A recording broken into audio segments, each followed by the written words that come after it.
Well, folks, you know you're in for a treat when you hear that tune because it's time for another week of the Rec Poker podcast. This is actually episode 533, if you can believe it. This is the chats edition. We also have a forums edition, just talking strategy every week. And for both, I'm the guy that has the best freaking job in the world. I'm Jim Reid, Bluffsterini in the home game and at RecPokerJim on Twitter. And I get to hang out here on Monday nights talking poker with my friends here on the show at 7:30 Eastern live on YouTube. Join us every week for free because here at Rec Poker, we play for fun, but it's more fun when you win. So we study together, we play together, we celebrate together. It all starts with a free membership at rec.poker, where all it takes to join is an email address and a smile, although both are mandatory. All right, we're going to be talking to our guest, Jeff Platt, in no time. But first, I have to thank our sponsors, the Running Aces Hotel, Racetrack, and Casino, because like I said, most of what we do here is free. We're a largely volunteer-based organization, so we depend on support from our sponsors and also from our premium members who take part in our training material and study opportunities for only $15 a month. Premium members like Eric Ebsen and Terry Coleman, a couple new members that just joined this week. Eric, I know, is already looking forward to our Run Good road trip down to Council Bluffs on November 14th through 19th. And I haven't gotten to know Terry Coleman yet, but I'm looking forward to it. So Eric and Terry, thank you so much for your support. And remember, everyone else, you can get your first month for only $5 by using the code RecPoker at checkout. Now, they let me host the show on Mondays, but I am only one man. It takes a group, a gang, a crew to make all the magic happen around here. We call this group of wizards the RECing Crew. And if you want to learn more about me or the rest of the RECing Crew, you can go to rec.poker/crew. But you can also just listen up because you're going to meet a few of them right here on the show tonight, starting with producing co-host Chris Jones, and then a bunch of other ones alphabetically by first name. Well, I'm Chris Jones. You can find me 5B5 on Twitter or 5x5 in the PokerStars home game. And I'm Joe Coolis. You can find me on Twitter at JoeCoolPhD, cool with a K, or as Elvita11 within the home game. And I'm John Somsky, also known as Poker Geek MN everywhere. And I'm Keith Brandt, and that's Monkey System pretty much everywhere. Who's next after Keith? I think that might be our brand new RECing Crew member, Mark. I'm so excited for this. Hey, so I'm Mark, and you can find me on the Mr. Bullet on the RecPoker Crew page. That's right. I'm so excited for you welcoming Mark Zhang to the RECing Crew, Mr. Bullet at Rec Poker, and we'll be talking to Mark after the interview with Jeff to find out a little more about him and his poker story. But let's continue. Rob. I'm Rob Washam, and you can find me as Rabman50 just about everywhere. And I'm Sasha Sutton. You can find me at Poker for Girls on Twitter. All right. Well, thank you, RECing Crew members, premium members, and the Running Aces Hotel, Racetrack, and Casino, and Jeff freaking Platt. This is amazing. We actually got Jeff to come and stand up for us here on the Rec Poker podcast. Thanks, man. This is a treat. Hey, thank you guys for having me. I really enjoy what you all do for the community, and I'm excited to chat with you guys today. Well, Jeff, in case our audience doesn't know, you're a prominent poker broadcaster. You've been featured on PokerGO, CBS Sports Network, ESPN. You're a sideline reporter for the WSOP main event. You do play-by-play for PokerGO Tour. You're the co-host of PokerGo's No Gamble, No Future alongside Brent Hanks. You're an involved guy in the poker world, but don't let me put you in a box. If our audience hadn't met you and didn't know anything about you, how would you describe your own role within the poker world right now? Well, I mean, don't tell my bosses this, but really they just pay me to talk about poker, and that can come across in many different forms. You said it, Jim. There's some play-by-play commentary, there's some studio hosting, some sideline reporting. It just all blends together. So long story short, when I wake up in the morning here in beautiful Las Vegas, Nevada, I either get to go talk about poker or I get to go play poker. I'm very, very fortunate to have this kind of career, and I'm so happy with the way things have developed over the last few years. I have a lot of different gigs, which is awesome. It keeps me busy. It keeps me really engaged in such an amazing game and an incredible community. That's awesome. Well, I've got some questions lined up for you, and I'll remind our panelists, if you have any questions for Jeff, feel free to just unmute and I'll call on you. And to everyone watching live on YouTube, if you have any questions for Jeff, type them into the YouTube chat. But I also have two tasks for our YouTube audience. We're going to be playing stake, study, or stack with Jeff later on in the show. So I need our YouTube chatters to start entering the names of some poker players so that we can start playing that game with Jeff later. And also, just like every week, we're going to give away a prize at the end of the show as part of our food bank raffle to support the fight against food insecurity.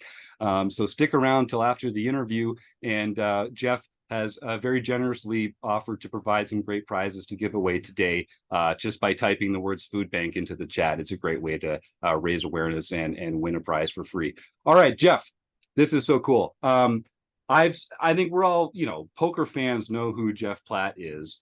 You've made a real mark on the poker industry.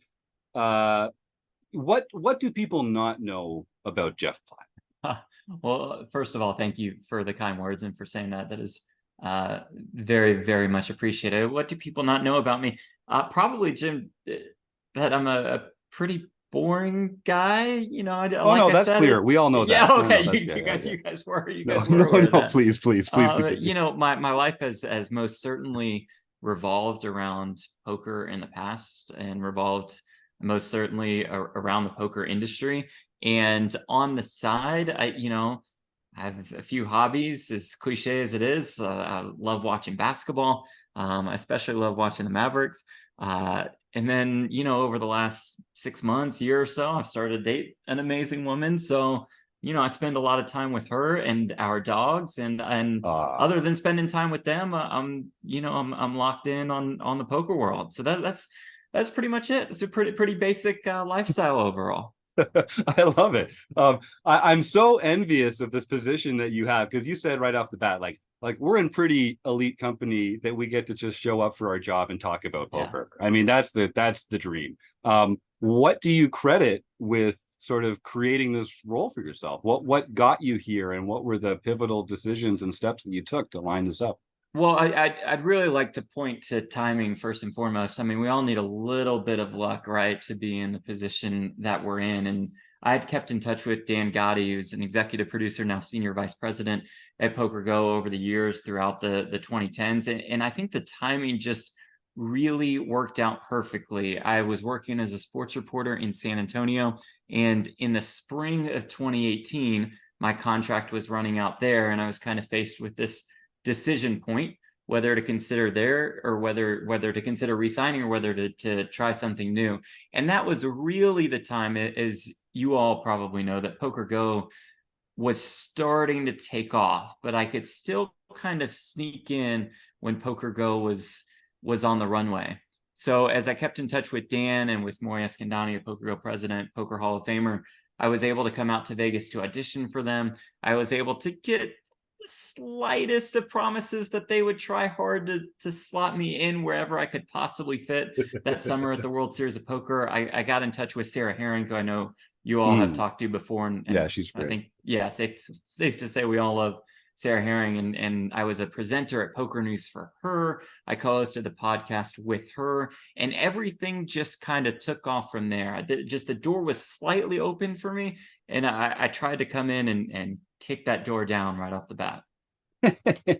and what kind of skills would you say you bring to this position that have allowed you to succeed as well as you have?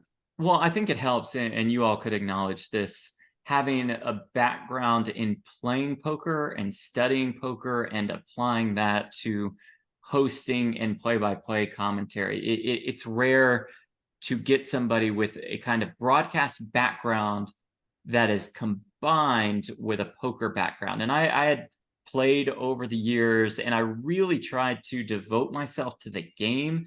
I thought that becoming a better player would help me become a better broadcaster, while becoming a better broadcaster would help me become a better player. It's my own flywheel of sorts. So if I could set up my analysts in better spots, and if I could come across as more natural, conversational to our audience, I thought at the time in 2018, when I started in this industry, that would give me a nice leg up. And I think that really did help me gain a comfort level within poker broadcasting. And then on the other side of things, when I'm interviewing poker players, it of course helps to have that background knowledge and to have some kind of feel for what they are going through. And I think that helped perhaps make me stand out a little bit.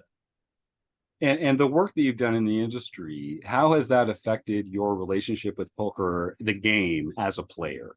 It's a great question. It's made me so much more invested in it. Like I can't wait. I'm so excited to just study the game every day. And if I get to play, that's great. And if I get to broadcast, that's awesome. You know, I go into broadcasting so many of our shows, especially our PGT high rollers, thinking this is really not considered work for me. I mean, all I'm doing is talking about the best players in the world playing poker. And you're telling me that my job is to get to sit there and watch them for hours and hours on end. I gotta say that's pretty cool. And I am just all in. The cliche live, eat, sleep, breathe poker. You know, I'm all about it. I'm always thinking about the next tournament, whether we're broadcasting it or whether I'm able to play in it. I'm most certainly locked in. After this podcast, I'm going to jump into a World Series of Poker Circuit online event because like I'm just so fired up always to either play or to talk about poker. That's awesome. Chris Jones, you've got something? Yeah, Jeff, you know, just speaking of all the broadcast pieces, you know, the World Series main event coverage is sort of second to none, in my opinion, of like any poker coverage that's out there. It's such a special event, but it's also, I think the coverage that you and your team do around that is really, it brings a flavor to it that is beyond just showing a stream. And I think a large part of that is the work that you do. And I'm wondering if you can just talk about preparing for that event and what goes into like finding all those stories that you're able to present to give that sort of sense of flavor. Yeah, it's a great question, Chris. It's something that we've tried to work on really hard over the last couple of years. And I'm especially speaking about my role as a sideline reporter and how we've tried to change that over the years and get out into the field more and more. And the sideline reporter job kind of starts as you're just interviewing people at a final table and you're interviewing them when they bust out and then you interview them when they win the title. But we figured if we could get out into the field at the main event and really give people watching a feel for what is most certainly undoubtedly the greatest poker tournament in the world, then we could really have something as a broadcast. So that's just something that morphed over time. It was fairly natural. You know, day one, my first day in 2021, again, timing, luck, because Kara just couldn't make it because of COVID travel restrictions. And now I get to work with her, which is amazing. But we just tried to tweak the process and tried to perfect it. We still got a long way to go, but it turned into something where we could just go out to any different table and just talk to anybody. And we've worked on the timing of it all. And now sometimes we record interviews so we aren't standing around the whole time and waiting for a player to be out of the hand. There are so many minute details that go into this. As far as preparation goes, I got to tell you, the poker community as a whole has been vital in that because, as you all, of course, know, when you have 10,000 players in a World Series of Poker main event, it's going to be hard for me to look up 10,000 different stories, right? That's probably not the most effective use of my time. But to have everybody on Twitter and Instagram chiming in, hey, here's who you should talk to and why. I get a lot of help from my producers, and that team is led by Dan Gotti and Zach Ralston. I just get so much help from everybody. And then you just you get lucky. You just walk past a guy doing a cartwheel, you know, by his table. And that's just a natural lead into an interview there. So it's a combination of luck and I would say extreme preparation that goes into it from really everybody that I think really helps us out throughout this broadcast. And then finally, it's the merging of what I do with what Kara does, because I think, in my personal opinion, and I'm not just saying this, Kara is the absolute best to have ever done this poker sideline reporter role. So I don't want to try to emulate what she does, because that just would come across very poorly. I've got to kind of do my own thing on the side while she does her thing, and that's going to work so much better for our main event broadcast. Nice. Rob Washam, you had a question, I think. I have a question, Jeff. I was watching a lot of the coverage of the World Series main event last year, and there was this thing going around that you were kind of a cooler for people. And when you interviewed somebody, they would bust out shortly afterwards. What is your take on that? What is going on there? You know, Rob, I knew this question was coming at some point, and you of course are the one to ask. What is my take? I'll give you my take. Okay, let's say 10,016 players in the World Series of Poker main event. How many players are going to win the tournament?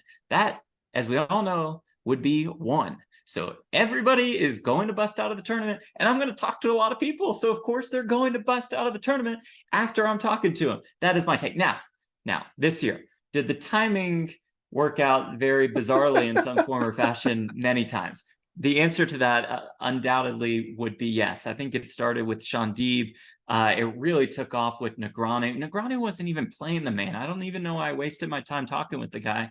He's in like the 3K PLS 6 max. And I talked to him. He's like, oh, you're a curse, right? And I'm like, nah, not really. Or if I am, it's only in the main. And then he busts 3 minutes later and, he curses me out on his vlog. And it just kind of explodes from there. So hopefully, everybody is kind of done with this storyline come the 2024 main event. I'm a little worried about it, to be honest with y'all, because the champ, Daniel Wyman, avoided talking to me the whole time throughout the course of the 2023 tournament. But again, not a curse. It's not a thing.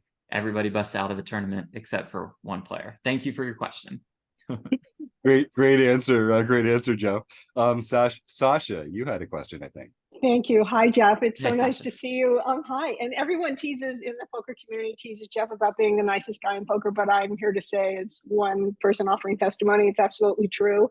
And Jeff, before you leave us today, please inform, please let our audience know, because about kind of when the PokerGO Studios is more open to folks coming and standing in the lobby and watching and drinking and having fun. So I want you to speak to that.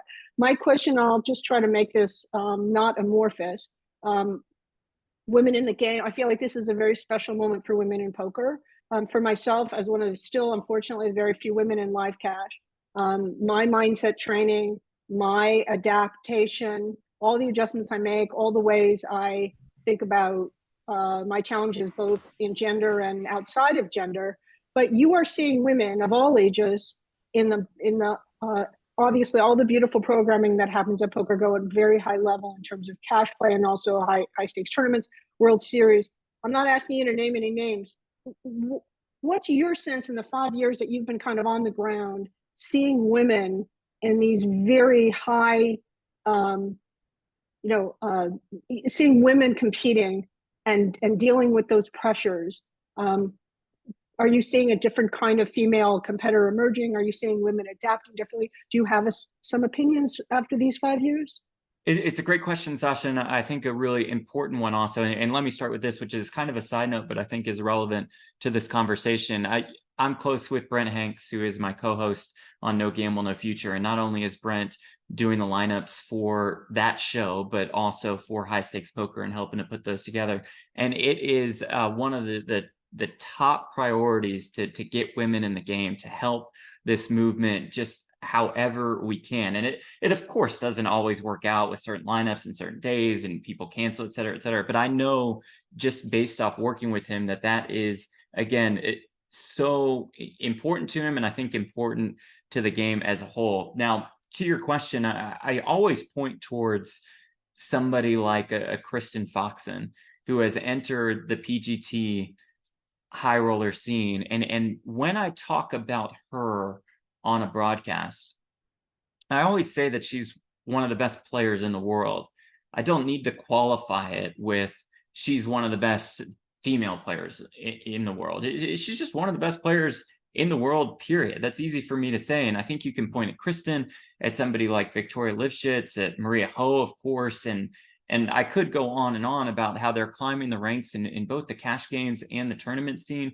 They're inspiring so many different men and women. And I can just always point to that group and be like, this is the path right here. This is the way we can grow. Like Kristen's going to show up at these final tables at the US Poker Open, at the Poker Masters, at the Poker Cup, at the World Series of Poker.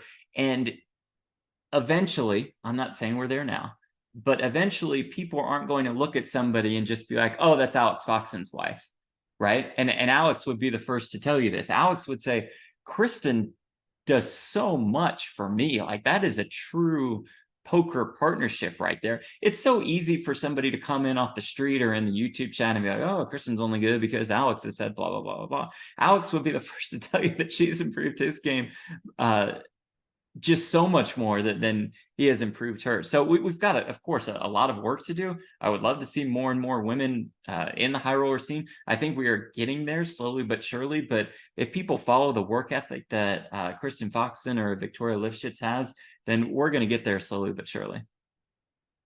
Joe Koulis, you had a question next, I think. Yeah, so I know you're sitting in front of us telling us how great a job you is, and it's you wake up every morning and the sun shines and you get just to talk to all these wonderful people. So I'm a psychologist and I get to talk to all these wonderful people all the time. Not all of them are so wonderful, to be honest, and some of it can really be a drag to kind of speak to them. So I guess my question is which is harder, keeping your face, a poker face when you're playing poker, or keeping a poker face when you're talking to a tool that you've talked to 3 times and you really don't like them? It is most certainly, unquestionably the latter, as you might imagine. I'm not just saying this, there really are not that many people that are unpleasant to talk to. Are there a couple in my mind? Yeah, perhaps. Have I had to talk to them? Yeah, perhaps. It's tough, right? Because a lot of the interviews that I do are those world famous bust out interviews, and then nobody's really like in a great mood to talk after they finish in 7th place with their hopes and their dreams focused on that top prize, on that title. So it most certainly creates a few awkward scenarios, and then some people are perhaps coming across as being a jerk to me, but they're just uncomfortable on camera and under the lights and in front of the microphone. So I understand that there are certain scenarios that lend themselves to poor interviews, but keeping a poker face, especially when a Phil Hellmuth goes on one of his magnificent 1 or 2 minute rants, yeah, I would say to not burst out laughing during that's a pretty tough part of the job. So as a little follow-up, so when you have interviewed, the tool of the day or one of those couple of people that really kind of grinds your crank, what is the cathartic action that the nicest guy in poker broadcasting does? Is it beating small chickens, throwing clowns across? And what do you do in order to kind of get that energy out? I mean, maybe I should try some of that stuff. I'm not worried if the player that I'm interviewing is quote unquote bad in an interview. That never really bothers me. But on the flip side, I'm extremely hard on myself.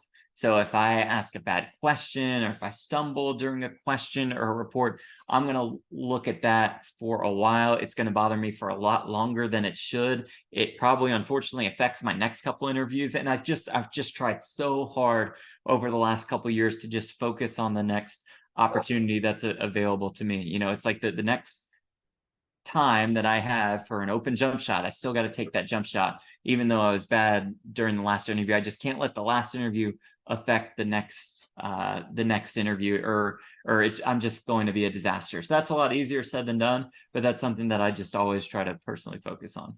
It's a lot like playing poker itself, right? You Really have to release the last hand that you've played and just start the next hand with a clean slate. Joe, did you have a follow-up there?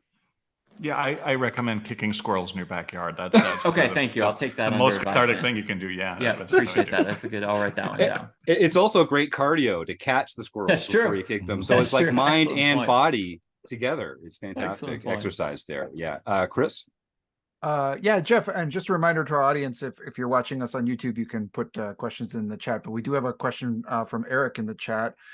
New premium member, Eric Epson. Oh, new premium member, Eric Epson. Thank you, Eric. Fantastic.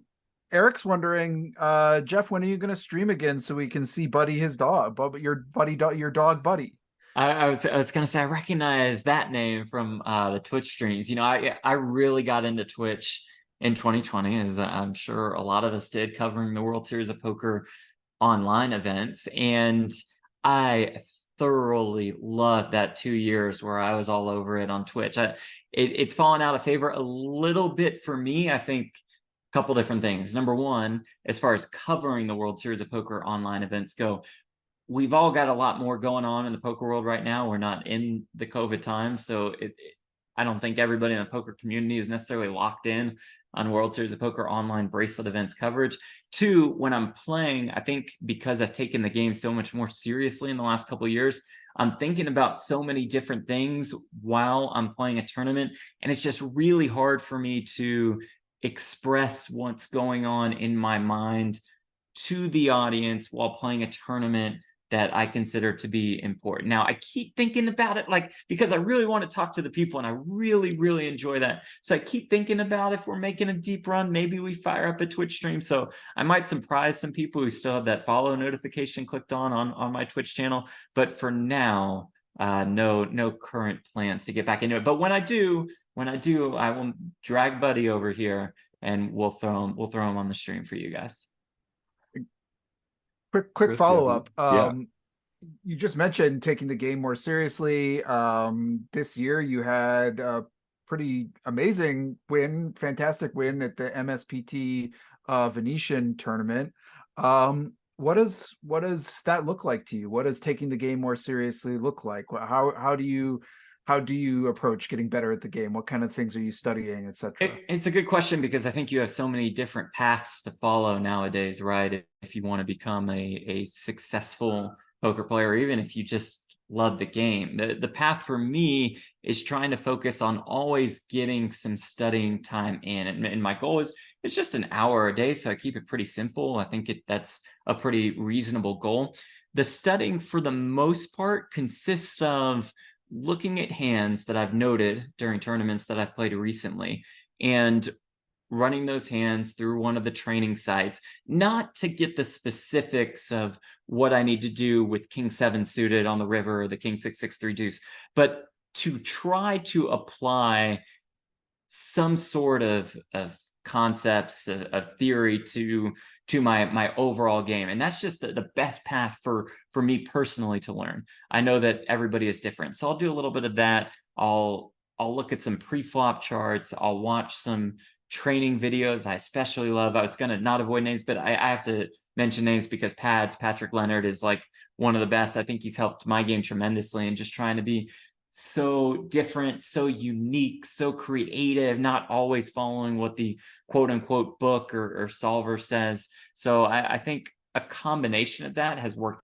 out for me. And then on the side, my job is to discuss the best players in the world playing the games. I just get to sit there and watch them play every single hand, and that most certainly could not hurt.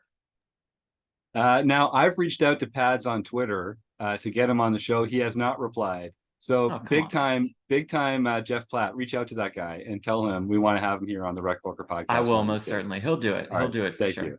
Oh, he will. He's a great guy. We just haven't made the connection. Keith Brandt, I think you had a question. Yeah, Jeff, what kind of training and education did you get to prepare yourself for a career in broadcasting? Or was it a lot of self-training, or did you take school for it? How did you do that? What led you to become a broadcaster? Yeah, Keith, I did go to USC to study broadcast journalism, and out of USC, I went to good old Jackson, Mississippi to work at their CBS affiliate as a sports anchor reporter. I've worked at a sports radio station in Dallas and a TV station in San Antonio while covering sports. So that kind of local news/sports experience has helped me tremendously in the poker world. It's almost like you can get your mistakes out of the way in Mississippi, and then you can just become a better broadcaster, a better interviewer by covering professional sports teams. And I think that's prepared me well for the interviews with the Daniel Negreanu's of the world in the poker industry. So I did have some training, and I've tried to work really hard on my own quote unquote game, just watching back everything that I do and seeing how I personally can get better. Jeff, you mentioned that you get to watch and engage with some of the best players in the world. Specifically for the main event and for other bracelet events. You also get to watch a lot of recreational players taking a shot in sort of like, medium, intermediate level players playing in some of these events for the prestige of the chase, right? What are some common mistakes that you see people making when they're kind of playing a little out of their depth, that maybe if they could just solve a couple of these leaks, they'd perform better in these high profile events? It's a great question. I think it's so important, whether you're main event is the World Series of Poker main event, or your main event is the $400 Colossus. I see so many recreational players get so caught up in the tournament. Let me give you a basketball analogy real quick, then we'll apply it to poker. Rick Carlisle, current coach of the Pacers, former coach of the Mavs, would always say during the playoffs that when you win a playoff game, you feel like you are on top of the world and you're never going to lose a game for the rest of the NBA playoffs. You're going to coast to a title. When you lose a playoff game, you feel at the very bottom. You are depressed. You are disappointed. You're saying, no way we could possibly win a basketball game again. So the overall point is, you're going to be on a roller coaster ride, but you just can't let that affect you emotionally. Like, the highs cannot be too high, the lows cannot be too low. And I see so many recreational players sit down at the World Series of Poker main event, have a great start, lose just one big pot, be down to, I don't know, 60 big blinds, 70 big blinds, which is outrageous to have in a poker tournament, and just completely punt it off. The amount of punts that you will see throughout every single main event is pretty prevalent, because people let the emotional side of the game get to them. And I understand it's a lot easier said than done to just block out of the emotions. I mean, imagine coming into a day 5 or day 6 of the World Series of Poker main event, and you're on a high and you got all your friends and family watching, and you think you're going to win the main, and then you lose a big pot right off the bat to start the day. I mean, it's something that I'm sure we all struggle with when playing a poker tournament. So the ability to ride the roller coaster is, I think, the most important. And then just from a game specific standpoint, I would say that people try to be a little bit too speculative pre-flop. I think that you could study enough and not take too much time studying, where you could have a pretty decent overall pre-flop game and be a lot less perhaps active than a lot of amateurs and recreational players are that I see. That's a good one. Taking off from that, what's the worst tilt you've ever seen personally? Oh, I've seen the worst of the worst. I mean, I've seen people punt it off with the 5 deuce on a 5 or 6 bet jam. In the main, there are some absolutely legendary punts as well. I mean, you just see the emotion hit somebody, and then you know that they're about to just give it away. My guy from Kraken Aces, Barstool Nady, a legendary punter. You know, he loses one pot, and then all of a sudden he's getting it in with the 4-3 suited on a stone cold bluff on the turn, where he's absolutely drawing dead. I mean, there are countless examples. Not one stands out to me, because again, they are just so incredibly prevalent. It's like you could point to 4 in every single tournament that you see. It was more a constant than anything else. Sasha, you had another question? Jeff, I'm sure you have watched some portion or all of the library of Poker After Dark, High Stakes Poker, the last 15 years, what I call the golden age of poker, streaming, etc., from going back 15 years maybe, to this moment, and PokerGO evolving all of this very lovely tradition. Have you seen, at the high stakes level in terms of live cash, have you seen from the old shows to now, not so much in terms of a broadcast aesthetic, but style of play? Have you seen changes? If you're watching a PokerGO game today and you're intimate to that moment, do you find yourself comparing to the old days, something that would have not have happened then, or did happen then, that doesn't happen now? Is any of that comparison going on for you?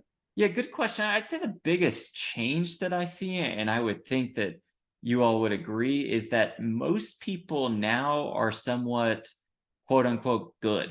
Like, however you want to qualify that. Like, back in the day, I think that it's safe to say that nobody had a real idea what they were doing. I mean, perhaps they had a good feel for the game, a good read on their opponents, but I think you saw so many different styles of play 15 to 20 years ago. And now, especially among the professionals, it's very hard to find noticeable differences among them. You do get the reckless amateur recreational player here and there in the streams, and they bring a very unique and different play style. I think a great example of that is Eric Persson, because he is so different, so unique, that it's kind of easy to see how he caught fire. But so many new recreational players to the cash game streams, the Poker After Darks, No Gamble, No Future, High Stakes Pokers of the world.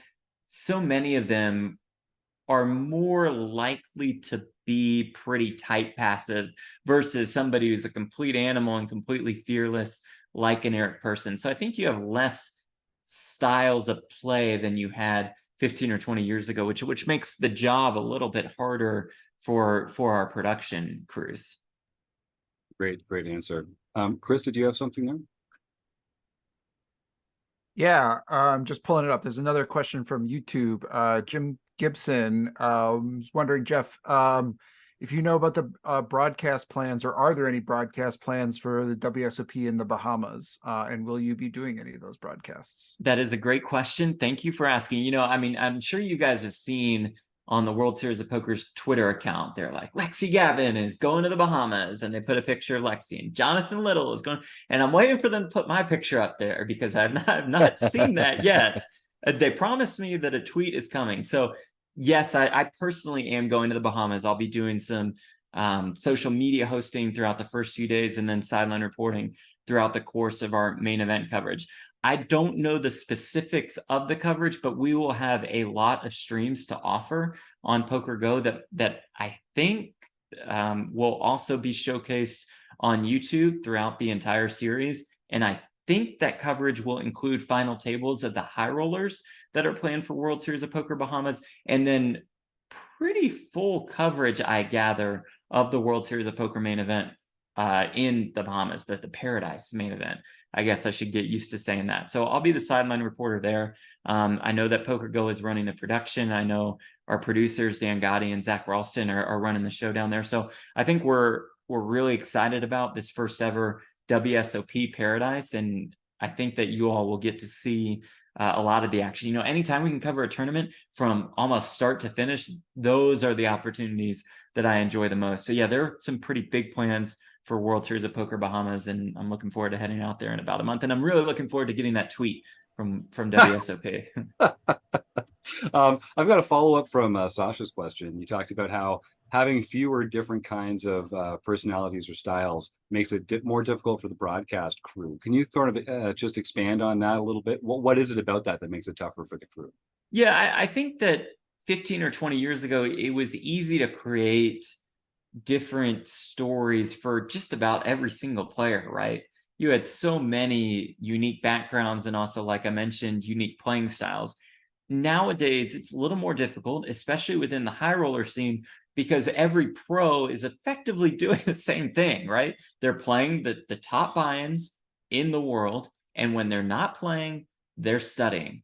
So it's like you could take a camera crew over to their house and watch them doing solver work. Not going to be the most exciting story in the world. So I think you have to find other ways to present entertainment value within the course of your tournaments, or else every broadcast is going to start to look the same. It's like, oh, this great player won this 10K. Oh, this great player won this 25K. You occasionally do get the incredible, amazing streaks from the Justin Bonamos, the Fedor Holtzes, the Michael Adamos of the world, which are really cool to keep track of. But I think it just becomes difficult to cover these guys when everybody, and this is a compliment to them. It really is. It's just so damn good at the game. So you have to find your entertainment value somehow, some way. And I think that's constantly a work in progress. Now, while you're down there, I want you to look out for Jim Gibson. We call him Gibber, because he won a main event package. Oh, let's go. Yeah, and he is really excited, needless to say. So you're going to see a very, very friendly, affable guy. We call him the real Jim. He's going to be in a blue RecPoker shirt like mine with a very handsome white mustache. And we're going to look for some Gibber updates from you on the trip there, Jeff. I'm putting it in right now. He's going to be the first name on my main event interest list. Yes, Jim Gibson, there you Gibber. go, Jim He's Gibson. in there. He's on the list. He's in the notes. Look it up. Such a great guy, and for a RecPoker member going back quite a ways. So congratulations on that win again, Jim. I'm looking forward to hearing all about your success down there. Present company accepted. Who's one of your heroes? Ooh, great question. I really, all of you guys, of course. Naturally, but Naturally. I, just to be political about it, so you don't have to list anyone here by name. Who's one of your heroes? I mean, I would say in the poker world, I have always admired Jason Koon. It's going to be pretty hard to disagree with that. I think his background, here's a guy who grew up with no money and just devoted himself to the game, and also devoted himself to his health and fitness regimen. I mean, here is a guy who's just, I'll say, the guy's just an absolute stud. I mean, he's one of the best in the world. And I mean, his physical fitness is just effectively on display at all times. The guy is an animal. And it's just so important to him to gather the right mindset before he plays poker. And a big part of that to him is exercise and working out. So I've also always admired the way he conducts himself at the table. Here's a guy who, like we were talking about earlier, never gets too high and never gets too low at the poker table. So I love the way he handles himself. Great family guy as well. And that's somebody that I really, really look up to in the poker world. Yeah, great answer. Stoicism, another undercurrent of stoicism with our guests here on the show. Sasha, you had a question here? Yeah, just very quickly, Jeff, I'm glad you called out Jason. I watched him on a Triton stream a while back, and just like the graciousness amongst some of the high stakes players, just at the highest levels of the game, is always so moving to me. And I feel like he never disappoints in that way. And I think it's just a really beautiful characteristic of some of the Eric Seidel as well. Just that quiet graciousness that they bring to the game. It's just lovely. And I'm glad you mentioned Jason. A lot of them are really great people within the high roller scene. Not everybody's as personable or as affable as a Jason Koon, of course, but there are just some really nice people that we are really fortunate to have in this high roller world, and it makes for a much better community, and hopefully it trickles down to everybody else in the poker world. Yeah, it is a great community that we're part of. There's a few bad apples out there like in the industry, but I'm always struck by the generosity and kindness of the people in the poker world. It's really impressed me over time. All right, we're going to get to the end of the show here. I'm going to give the folks in the YouTube chat one more chance to type any questions for Jeff, and then we're going to play Stake, Study, Stack, and then we're going to close the action with our speed round. The last question before we got to that one, Jeff, what's one thing that you hate about your job? Aha, that's a good one.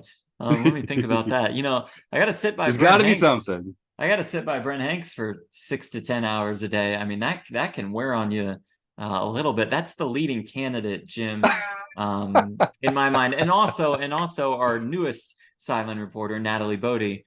She's taken it upon herself to steal the "stand up for me, please" bit that you referenced at the beginning. Oh my God. She calls it borrowing. I most certainly refer to it as stealing. So there's suspicious. A little bit of an issue there with Natalie, who, by the way, is an absolute superstar. Maybe I'm just worried about her taking all of my jobs in the future. But yeah, there's something going on there. So Natalie and Hanks, the two biggest drawbacks of the job. Okay. I appreciate that candor. Not a lot of folks like really let us in like that, but I appreciate that. All right, well, we're going to play Stake, Study, Stack, and then we're going to enter our speed round and close the action with you, Jeff. So the Stake, Study, Stack, you may remember from your childhood a game where you would have to pick someone to marry, someone to do something obscene with, and then someone to do something very nasty to. I'm not going to say exactly what those things are because this is a PG-rated show over here. But in this case, I'm going to give you 3 names. You have to pick one that you would stake, one that you would study with, and one that you would like to stack at the tables. Okay. Great. Let's do it. The 3 names are Donnie Peters, Norman Chad, and Nick Shulman.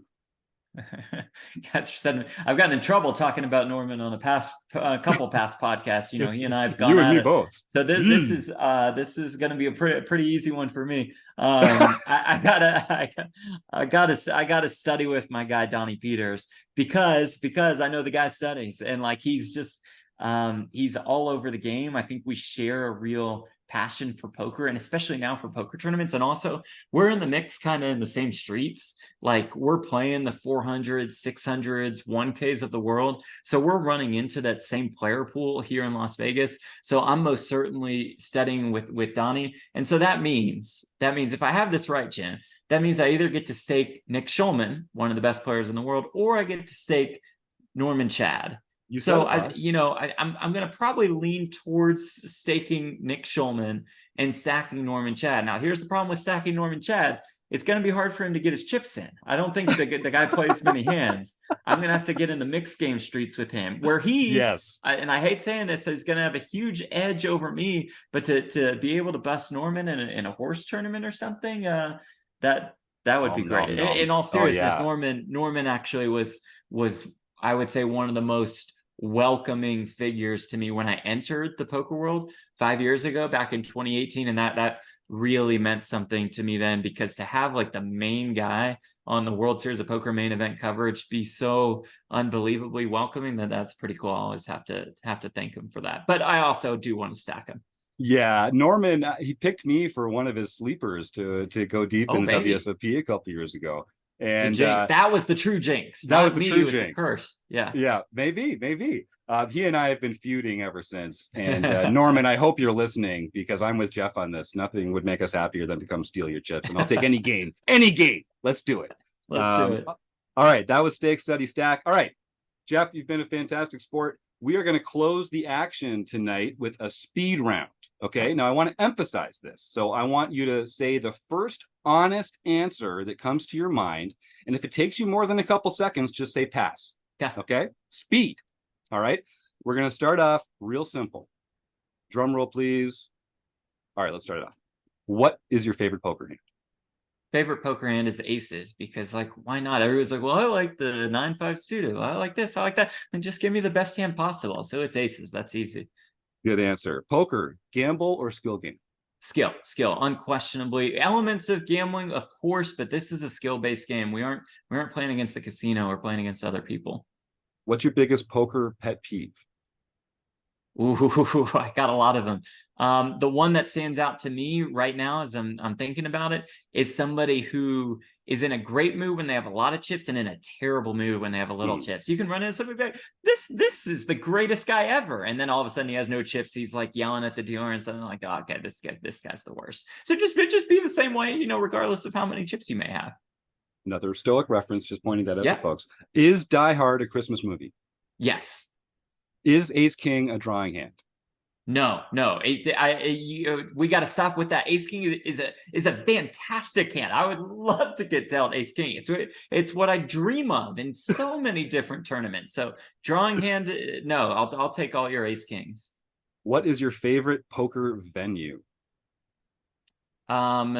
This one, it's the World Series of Poker when we get there, because it's just electric to walk into either the Horseshoe or Paris World Series of Poker venues. I gotta keep going with that. Is a hot dog a sandwich? A hot dog is a sandwich, actually. Yes, thank you for asking.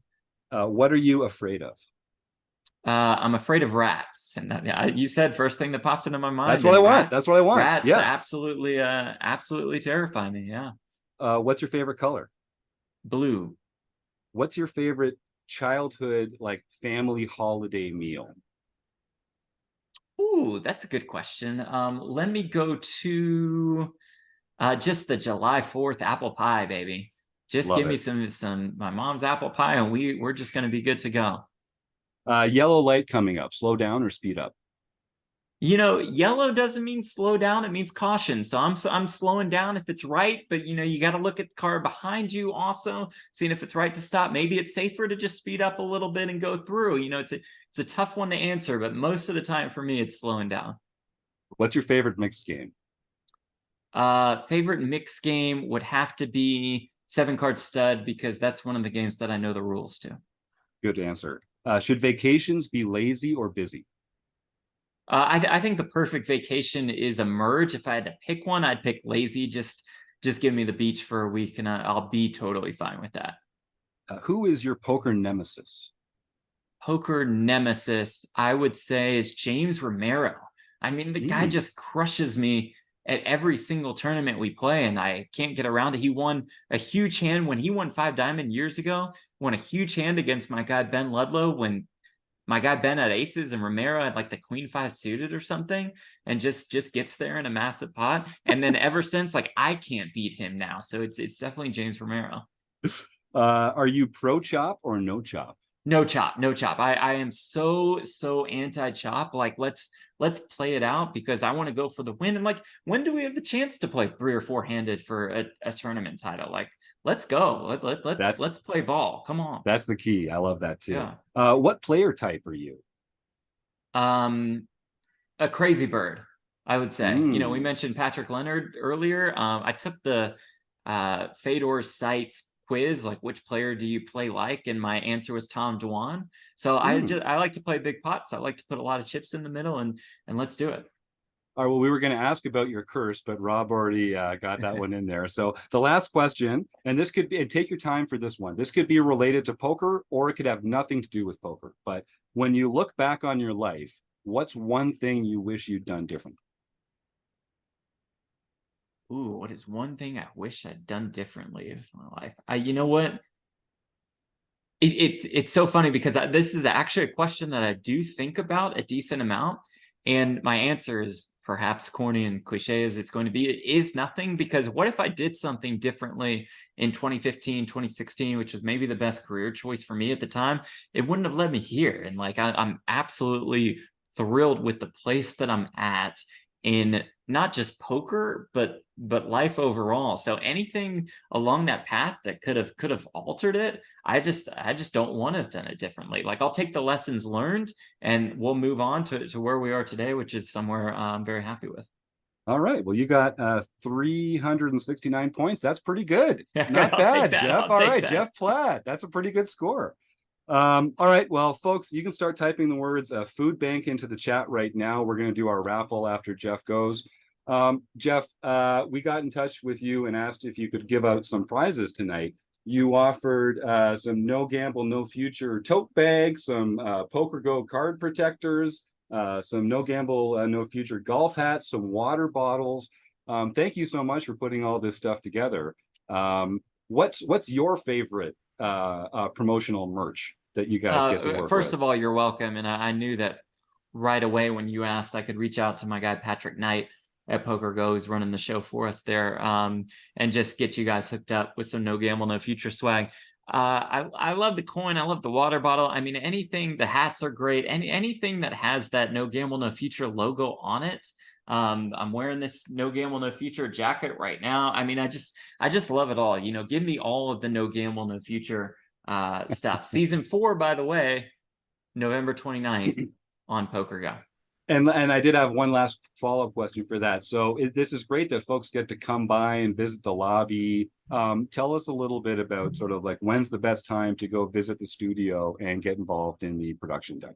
Oh yeah, and I know Sasha had mentioned that earlier, so I'm glad you got it back to me again before I forgot. I would say that the best time to visit the PokerGO studio is when they are shooting one of the PGT High Roller series, whether it's the US Poker Open, Poker Masters, PokerGO Cup, whatever. That's the best time to come. Sometimes our sets are closed, most likely for a high stakes poker or no gamble, no future. A lot of times you can just come by if you see that we're open and somebody would be happy to give you a tour, myself included. You're more than welcome to DM me and ask like, hey, is it okay if I come by tomorrow during this event? And I'll try to get you the best answer. I'll try to show you around the studio. So I think best bet, if you're just walking around and you want to come in on a day that the entire room is open, so you can see the outer tables in action and you can see the broadcast at our feature table, most likely a final table going on as well.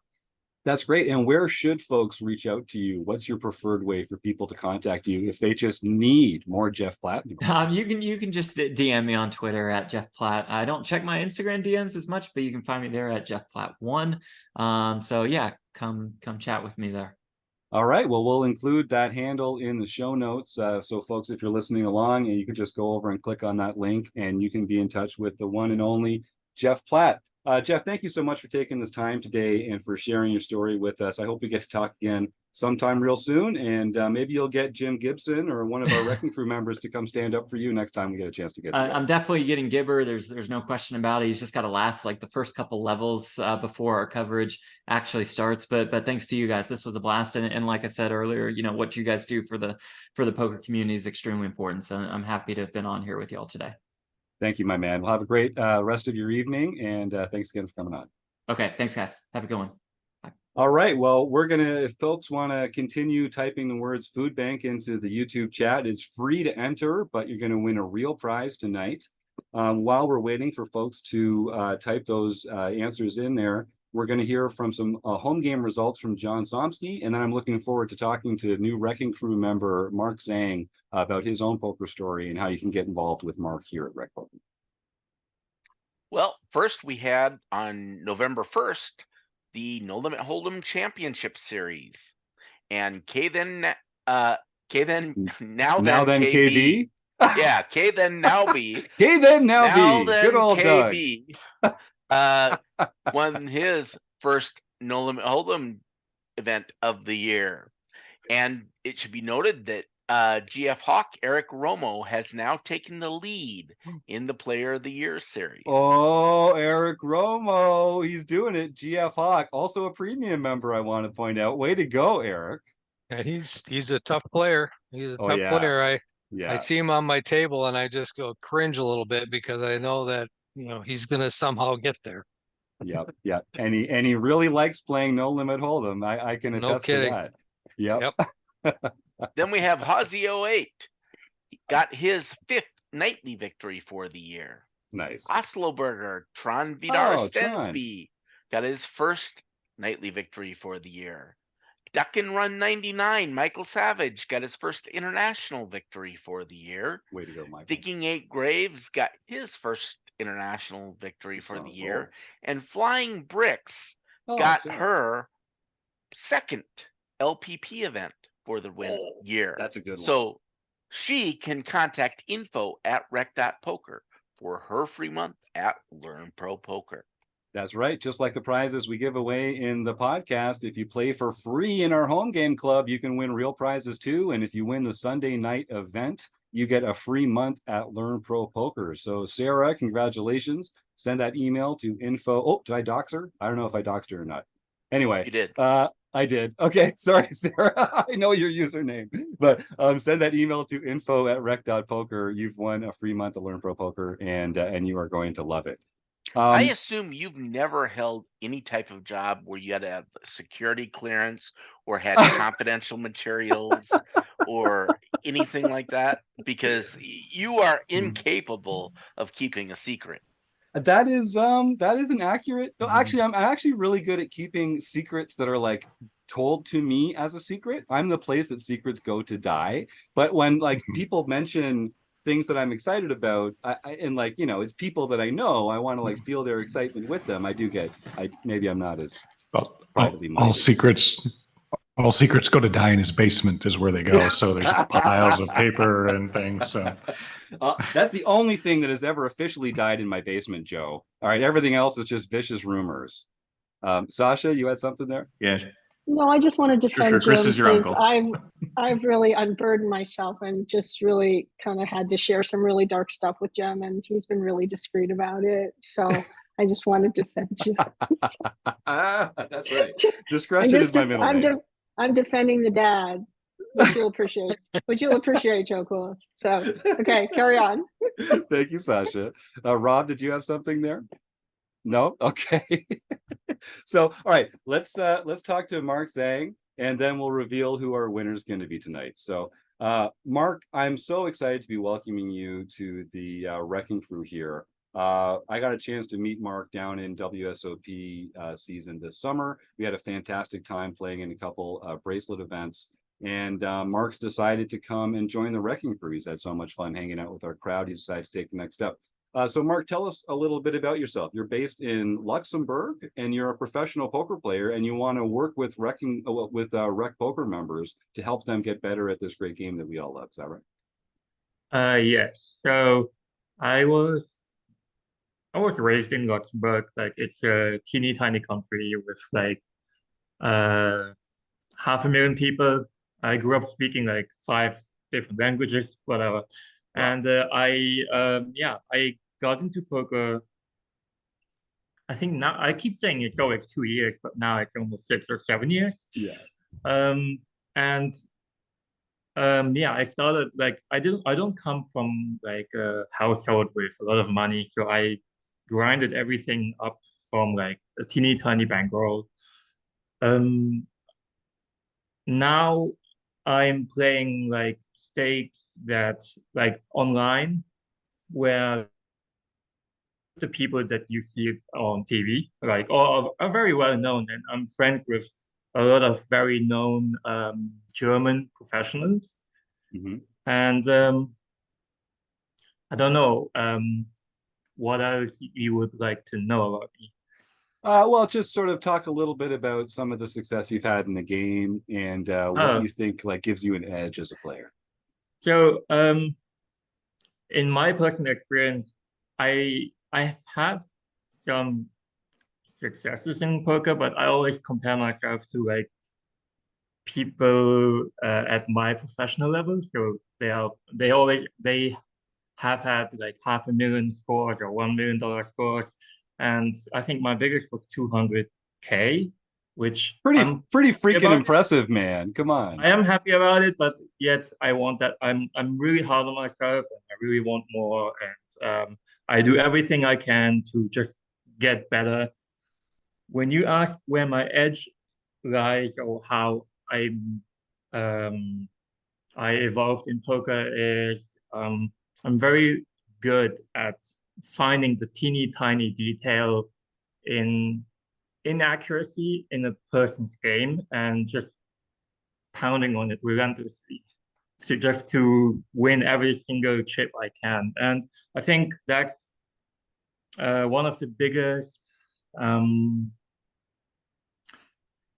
leads that most people don't do is because a lot of people that are good in tournaments, at some point they will get the chip lead. And to get the chip lead, you really have to win every single chip you can get. And I'm just that person. Like whenever somebody raises my big blind, I'm gonna defend it with tooth and nail, like whatever it takes to win the hand. I love it. Take every edge, take all those spots. That's Yes. beautiful. So you have to know how to find those spots too, which is a big part of it. Yeah, so all I do is actually studying, and I'm preparing now already for the next WSOP. Amazing. And you and I are going to be in Vegas again this December for some WPT events. Isn't that right? Yes, I qualified online, so I'm really excited. Let's go.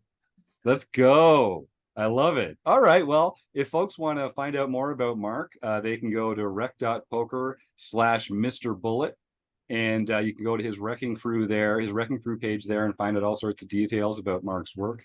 And if you go to rec.poker/coaching, you can find ways to work with Mark directly, along with some of our other RECing Crew members here. A lot of our RECing Crew members love to work one-on-one or in a group session with our members. And if you go to rec.poker/coaching, you can see different coaching products and opportunities with different RECing Crew members, including Mark. So Mark, welcome again to the RECing Crew here, and I can't wait to get to know you a little better and to introduce you to more of our members as we continue to go on.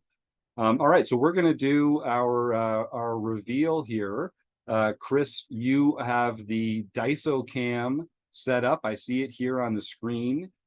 So we are going to find out who is the winner this week. Let's roll that die, Mr. Jones, and see who it is. All right. What do we got on the names? Yeah, here? of course. We got to do the names here, right? first. Sorry. All so right. there's so starting 5 of them, right? Is what I'm seeing. Got...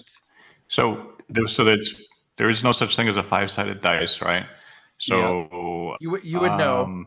So Mark, yes, I would. I would say not dig. yet. Mark, can you nerd yet. dig? Yeah.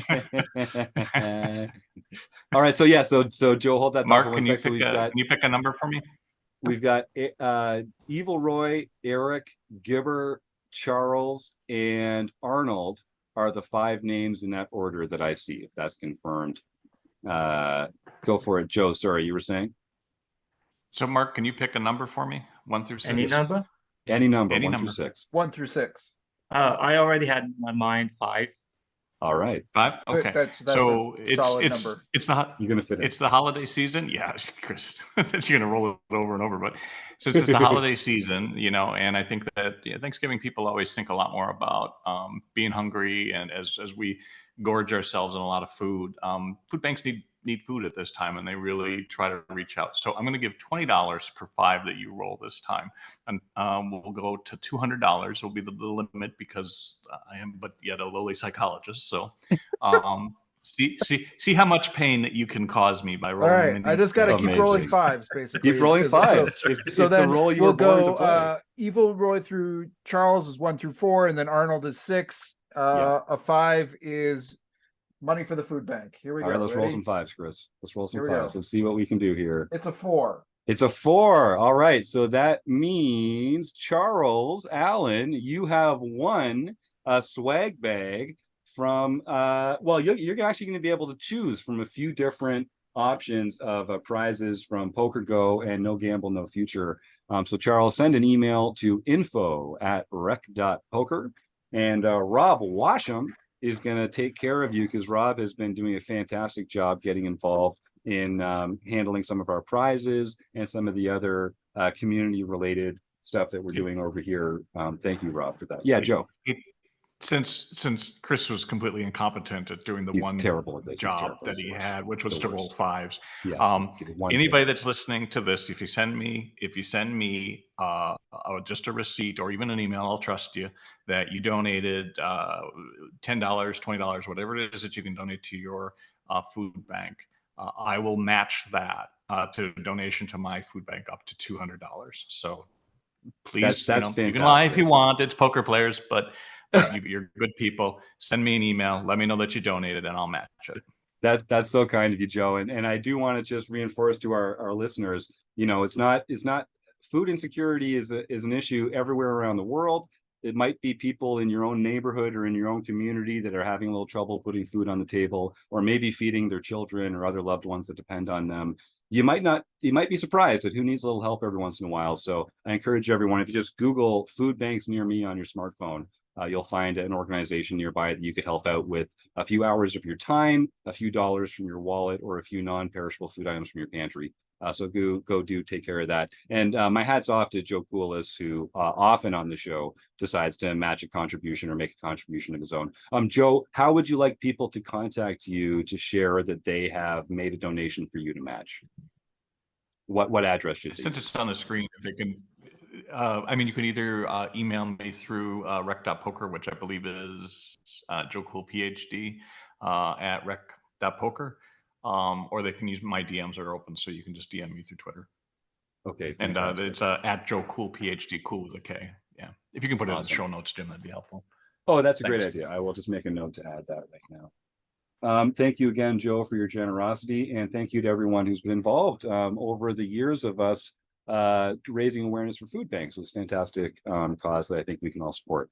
All right, let me see. What else should we be talking about? Oh yeah, Mark Zhang's so Mark's going to be running a group coaching sort of Q&A study group every month, just like a lot of our Wrecking Crew members. The first one is going to be on November 30th. That's a Thursday at 9 p.m. Eastern time. You'll see it in our website calendar if you go to rec.poker/events. And then starting in January, that will Mark's event will be on the first Thursday of every month at 9 p.m. Eastern, and I can't wait for folks to get more involved with that. All right, the last thing I'll mention, if you're listening to this live, or even if you're listening to this the week it comes out, you've still got time to get down to the Council Bluffs, Iowa, where we're going to be having a fantastic time with the Run Good Poker Series. We're going to be there from the 14th to the 19th. We're doing study groups, we're doing tournament prep sessions, we're doing dinners and drinks, we're doing axe throwing, we're doing mini putt, we're having a meetup cash game on Thursday. I know Eric Ebson's going to be there. He's driving in for the 08 game, I think, on Thursday, and I think everyone would have a fantastic time if they come and have some fun with us there. And it's also, if you're listening to this live, it's not too late to get involved in the Running Aces Big Turkey Tournament That's running from November 9th to 12th. There's an $800 buy-in. And if that's out of your price range, on November 24th, it's the Black Friday free roll at Running Aces. All you need is a player's card to join, and they're going to add $5,000 to the player pool. That's a great way to make a little money for nothing. And finally, the last event coming up this year at Running Aces is the Mid-States Poker Tour. There's going to be multiple events from November 30th to December 10th, and you can find out more about all those events at www.runaces.com. So go check that out. They put on a fantastic tournament series over there, and it's always a great crowd as well. If you're listening to this live, you've still got about 20 minutes. We're going to be starting our recording of the forums edition of the podcast over Zoom, and all premium members are welcome to come join us for the forums edition and talk some strategy on the air with our podcast panel. So let me see. I guess I just have to thank the Running Aces Hotel, Racetrack, and Casino. We couldn't do what we're doing without them. If folks like what we're doing here, I'd encourage you to give our premium membership a try. It's only $15 a month, and it's a great way to help us out, even if you don't partake in all the study groups and training material that we offer. If you want to help us out, use the code RecPoker at checkout, get your first month for only $5. And if that's out of your price range, I completely understand. Go to rec.poker/support. And you can find all sorts of ways to help us out without spending a dime. And we really would appreciate it. This is a labor of love for all of us on the RECing Crew, and your support means the world to us. So if you want to go to rec.poker/support and help us out, I would appreciate that. So thank you to Jeff Platt for a phenomenal interview. Thank you to Chris Jones, Keith Brandt, Sasha Sutton, Rob Washam, Joe Coolis, Mark Zhang, and John Somsky for being the backbone of what we do here at Rec Poker, the RECing Crew. Again, of course, the Running Aces Hotel, Racetrack, and Casino. All you fantastic YouTube chatters in the chat here live, and all you listening at home. We couldn't do it without you. So thanks to all of you for your support, and we'll see you again next week on the Rec Poker Podcast. Have a great night, everybody.